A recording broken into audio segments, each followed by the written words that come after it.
Welcome back, everyone. It's Charlie. Steven Spielberg's Disclosure Day just released. This will be my video for the ending, the big cliffhanger, and the big secret they leave with at the end of the movie. It's his fourth movie he's directed personally that deals with aliens. He's been involved in way more if you count the ones where he was just an executive producer on, but Disclosure Day has a fun way of referencing at least all of his own personally directed alien and sci-fi based movies, especially Close Encounters of the Third Kind, one of his earliest films. So we will break it all down.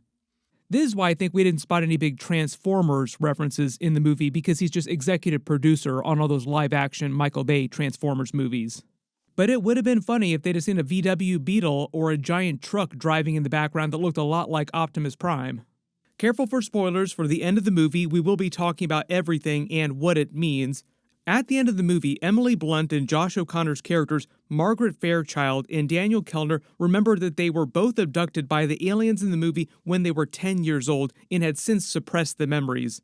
Coleman Domingo's character, Hugo Wakefield, helps guide them through the process of remembering their encounter with the aliens and helps them to fully unlock the special gifts that the aliens gave to them when they were 10.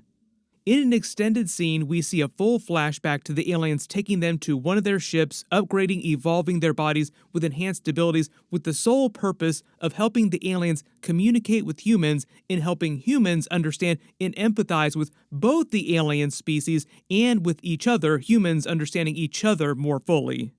Hugo reveals that he'd been working with one of the aliens he helped to rescue from the organization that he and Daniel had been working at called WARDEX that had been suppressing knowledge of the alien encounters since the 1940s in the Roswell crash. The movie heavily references a lot of real-world UFO lore. Literally, while I was making this video, the government Department of War actually released a whole bunch of files on what they think are alien encounters. So, it's literally unfolding in front of us in present day right now.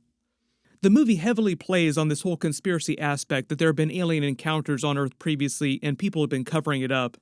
Hugo tells them that after he rescued this alien revealed to him that their species' whole culture is based on empathy. Their race never meant humans any harm. They aren't planning on conquering Earth or anything. It's not a War of the World situation to make the other Steven Spielberg war-based alien movie comp.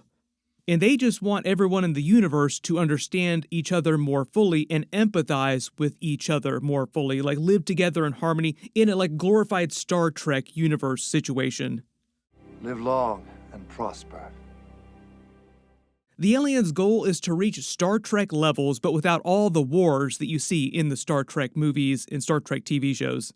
This movie only confirms that there's at least one other group of aliens trying to contact the humans. They don't talk about other groups of aliens, but the movie does reference there possibly being other alien races out there amongst the stars in the universe. It's not just these two races trying to interact with each other. So making the Star Trek reference again, there are good aliens out there and there are bad aliens out there. Not everybody gets along, but the aliens in this movie's whole culture is based on empathy and understanding each other. So they're supposed to be the good aliens. To this end, the aliens gave Daniel the ability to understand their language using mathematics, and they enhance his brain so that he can translate their language instantly using math as a substrate, as if he were speaking a foreign language fluently on Earth. He essentially decodes their language. He sees equations as language and just decodes it instantly, then translates that to English so that everybody else can understand him on Earth. So the aliens basically turn him into their interpreter, and to Margaret, they give the ability to instantly know everything about another person as soon as she looks at them. They also imply that her ability also extends to her having a connection with Daniel's mind across greater distances, but it's just Daniel. Everybody else she needs to be line of sight with. Making the X-Men Jean Grey Professor X reference is sort of like this movie's version of telepathy. One of the other big twists of the movie is they introduce this alien technology in the form of these small cylinders that have vastly different abilities. They're very complex, but the movie never fully explains what they are or everything that they can do. One of their primary uses, though, is allowing certain types of people to telepathically link with others and in some cases dominate their minds. Some people, like Colin Firth's character Noah Scanlon, the leader of WARDEX, the antagonist of the movie, uses it to dominate other people's minds. WARDEX is the company over the past 80 years that has been trying to suppress knowledge of aliens' existence so that the world doesn't learn about it. But they reveal that Margaret's telepathic ability is similar to the ability that the cylinders give Noah, peering into other people's minds, influencing them, but she can do it without the cylinder. But the true purposes of the cylinder technology is vastly more complicated. They show the aliens using several of them to evolve Margaret and Daniel's minds, like they're multi-purpose tools, sort of like a Swiss Army knife that the aliens use. Margaret also later uses one to power up the TV station that they use to tell everyone about the aliens. She's also shown using one to cloak Hugo's entire group and their warehouse briefly, turning everything invisible for a short period, but it causes the cylinder to burn out and be destroyed. So there's just vastly, like thousands of different things you can use the cylinders for. She calls it Disclosure Day, where the movie gets its title. Everybody pointed at the screen. She said the name of the movie inside the movie, and they released the footage, proof of the aliens, over the air. TV stations all over the world start picking up their feed, and the movie depicts the entire world basically frozen gobsmacked, watching the proof of aliens unfold in front of them. During this part of the movie is where most of the bigger Easter eggs happen for previous Steven Spielberg movies. There's hundreds of tiny screens in the background, and on some of them you can see playback references for the alien encounters to Steven Spielberg's previous alien sci-fi movies, and he treats it as if the events of those previous alien encounters in those older movies are canon to the world of Disclosure Day, and this WARDEX group just covered up the evidence of that. There's a scene on one of them that looks right out of Close Encounters of the Third Kind with the alien ship from the movie emerging from the clouds. The aliens in this movie also look similar to the aliens from Close Encounters. There's another scene that looks like E.T.'s ship from that movie, although the aliens in this movie don't look like E.T. and his species of aliens. I think that was just for a fun wink at the connection. There are a number of different types of alien spacecraft that they show in the footage across 80 years, like, they have a bunch of different types of spaceships. And the movie doesn't go full War of the Worlds to make the connection to that Steven Spielberg movie. The aliens aren't hostile like those aliens, but the world is going crazy while the plot of the movie is happening, and it seems like we're about to have World War III, nuclear mutually assured destruction. But it's not because of the aliens, it's because of things that humans are doing to each other. It has nothing to do with the aliens. One of the other big Easter eggs here, too, is that the gifts that the aliens give to Daniel and Margaret dealing with communication is similar to the twist in Close Encounters with how the aliens communicate with humans, with Steven Spielberg basing those on his real-life parents, mathematics and music.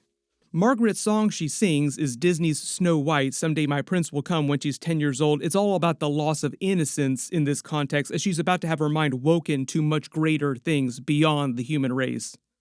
Hugo then reveals that he secretly brought the alien that he rescued previously to the TV station, wheels him in front of the cameras with Margaret and Daniel so the whole world is watching as the alien whispers something secret to Daniel in its language. Then Daniel interprets and whispers the message to Margaret, but you're not meant to hear what he says to Margaret.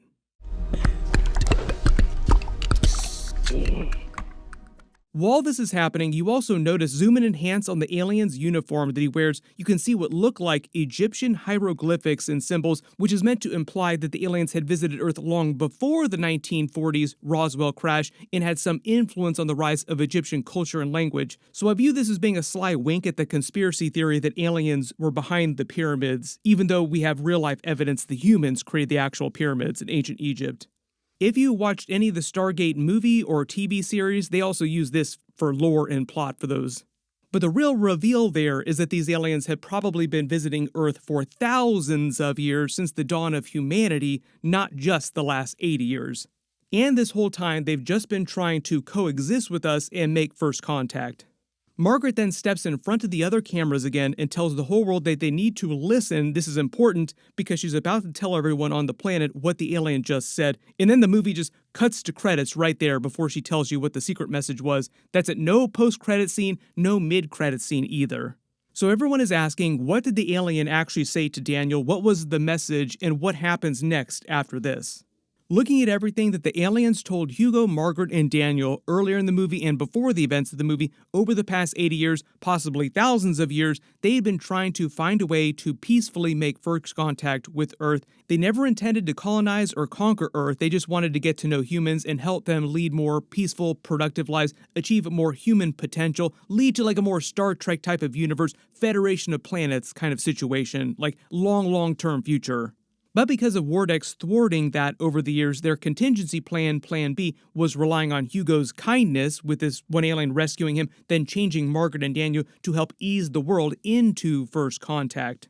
Think about the fact that they had highly superior technology, thousands of years beyond anything Earth has, weapons capabilities, powerful telepathy, and the ability to control minds if they wanted. I think this is confirmation that they weren't sinister and never intended to fully conquer Earth, because if they wanted to, they could have done that thousands and thousands of years ago.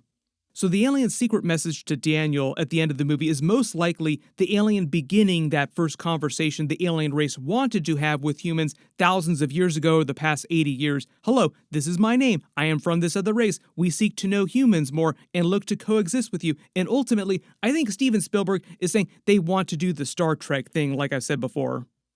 Thanks. I already talked about the movie positing that there are other alien races out there in the universe, not just these two, even though this movie isn't really concerned with those other races. Like, there's probably more out there somewhere. So if you believe Steven Spielberg's conclusion over how the world would react to the truth that aliens exist and have been on Earth for the past 80 years or longer, then the current ongoing wars that are happening in the movie would stop, would ceasefire briefly while everyone crashes out temporarily over how to deal with the aliens. The markets all across the world would freeze trading to prevent global economic collapse and chaos for a little while. And at least in Steven Spielberg's universe, the whole world just hits the metaphorical pause button for a hot minute while the aliens prepare to have a longer, deeper meeting with world leaders to discuss the next steps for them coexisting and meeting further, more deeply with us. But Steven Spielberg makes a lot of pretty wild assumptions about how the world would actually react to this information. I'm a little more pessimistic, and I think after this goes down, after they release all the footage, at least 50% of people on the planet would think that it was an AI hoax and just completely ignore it until one of the alien spacecrafts lands on their street, and it would smack them in the face, like, oh, I guess the aliens are real. So at least at a certain point, everybody would believe that aliens do exist, and they would start to try and coexist with them, because the aliens would eventually more physically present themselves across the world. And even though it'd be way more chaotic than what Steven Spielberg is positing, there'd be a lot of people that would pull their guns out and try to fire on the aliens on the spot. I do think eventually it'd be a little bit more hopeful, and eventually the world would slowly realize it would just take way longer for everybody to get there. It wouldn't be an overnight kind of thing. Everybody post all your reactions in the comments below, and if you think you spotted any big Easter eggs or references in the ending of Disclosure Day that I didn't talk about in the video, just write them below in the comments.